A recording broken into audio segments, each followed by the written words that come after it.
Olá, pessoal. Para encerrarmos o embarque terceiros, a gente vai falar, dos passos após a citação.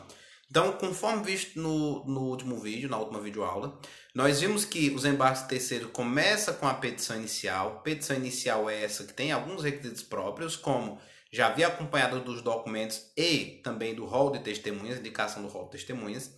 Pode ser solicitada liminar. Se houver requerimento liminar, o juiz vai decidir conforme a prova da posse da posse-propriedade ou direito, conforme a condição de terceiro, né?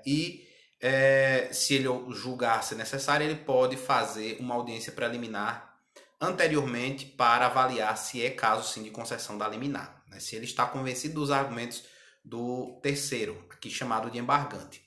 Vimos também que, após a decisão sobre a liminar, ou não havendo requerimento de liminar, deverá ser realizada a citação do réu. A citação do réu é a citação já para responder ao processo. O réu ele será citado, via de regra, através do seu advogado do processo principal, porém, se obviamente não houver advogado no processo principal, que se admitem situações excepcionalíssimas, como por exemplo uma ação que tramita no juizado especial sem a necessidade de advogados, e aí só nesse caso ele deve ser realmente citado pessoalmente, ok? Sendo citado, começa a contar, obviamente, da juntada aos autos do comprovante de citação, inicia-se o prazo para que ele possa oferecer sua resposta. Então, a gente retoma a partir da resposta. O artigo 679 do CPC estabelece: os embargos poderão ser contestados no prazo de 15 dias, fim do qual se seguirá o procedimento comum. Obviamente, mais uma vez, que o prazo é contado na forma do artigo 231, ou seja, a partir da juntada do comprovante de citação aos autos. Juntado o comprovante de citação aos autos, conta-se 15 dias, obviamente, que úteis, e esse é o prazo de contestação do réu ou dos réus na ação de embargos do terceiro. O 680 diz o seguinte: contra os embargos do credor com garantia real, o embargado somente poderá alegar que... Então, são as possíveis defesas quando o embargo terceiro é promovido por um credor com garantia real. Então, ele poderá alegar que 1. O devedor comum é insolvente. Então, o devedor comum é insolvente, por isso que foi realizada a penhora sobre esse bem específico que você tem como garantia. 2. O título é nulo ou não obriga a terceiros. Esse seu título é nulo, não obriga a terceiros. Ou terceiro, outra é a sentença, outra é a coisa, dada em garantia. Outra é a coisa dada em garantia. O que foi dado em garantia não é exatamente esse imóvel que sofreu a penhora, você cometeu um equívoco. Claro que todos os temas passíveis de defesa podem ser alegados, como as defesas processuais, etc. Na realidade, o artigo 680, ele traz as situações passíveis, as principais situações possíveis de serem alegadas pelo réu numa ação promovida pelo credor com garantia real. Por fim, a sentença dos embargos terceiro, o artigo 681 estabelece: acolhido o pedido inicial, o ato de constrição judicial indevida será cancelado com o reconhecimento do domínio, da manutenção da posse ou da reintegração definitiva do bem ou do direito ao embargante.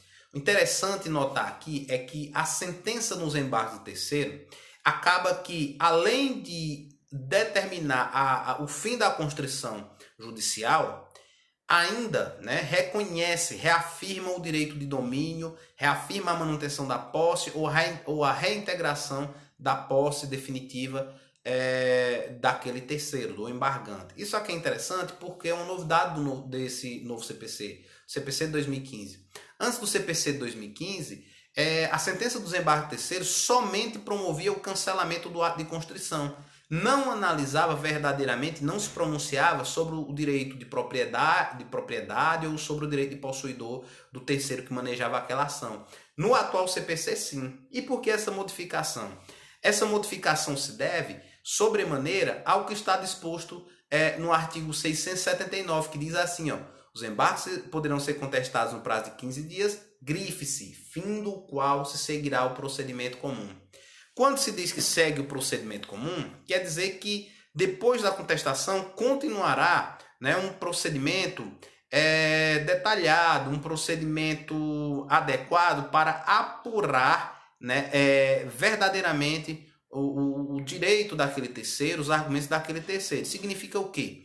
Significa que esse processo começa com a petição inicial, com possibilidade de liminar, depois disso há a citação do réu, depois disso o réu tem um prazo de 15 dias para contestar, após a sua contestação, o procedimento segue o rito comum, ou seja, intimação do autor para réplicas, se houver defesas indiretas ou se houver defesas de mérito, depois disso, saneamento do processo, depois disso, produção de provas e instrução, onde há o espaço para haver um amplo contraditório, debates, para, ao final, ser emitida essa sentença que, além de, se for julgada favorável, é claro, além de suspender, de cancelar aquela constrição indevida, além disso, reafirma o direito de propriedade, o direito de posse ou outro direito que tenha aquele terceiro em relação àquele bem. É isso, né, que é disposto no artigo 681 e, de certa forma, é uma novidade em relação ao novo CPC, porque no antigo apenas a sentença ela se restringia unicamente a analisar a constrição e determinar o cancelamento daquela constrição, sem reafirmar os direitos que estão sendo discutidos ali pelo terceiro. Então é isso, gente. Com isso a gente encerra os embargos de terceiros, ficamos aqui, né? E em breve nós nos reencontramos com um novo conteúdo a respeito das ações de procedimentos especiais previstas no Código de Processo Civil, ok?